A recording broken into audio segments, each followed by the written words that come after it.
বিএনপির যুগ্ম মহাসচিব শহীদুদ্দীন চৌধুরী অ্যানি বলেছেন, গোপালগঞ্জে যে নেক্কারজনক ঘটনা ঘটেছে সেটি দেখে বুঝতে হবে। ফ্যাসিস্টরা সুযোগ পেলে ঢাল অস্ত্র নিয়ে সাধারণ মানুষের ওপর ঝাঁপিয়ে পড়তে পারে। গতকাল আমরা তার বীভৎস চিত্র দেখেছি। এ ঘটনায় জড়িতদের অবিলম্বে গ্রেফতার করতে হবে। বৃহস্পতিবার বিকেলে লক্ষ্মীপুর জেলা যুবদলের বিক্ষোভ মিছিল শেষে সংক্ষিপ্ত সমাবেশে তিনি এসব কথা বলেন।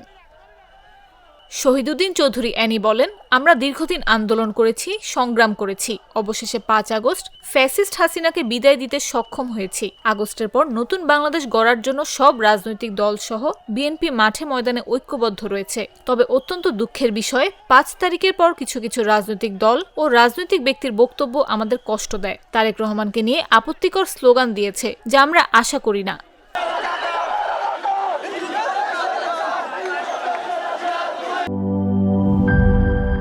সানবিট সব দিবে সামাল। সানবিট ম্যাজিক প্রেস ডিশওয়াশিং এর মাথা ঘোরানো সলিউশন।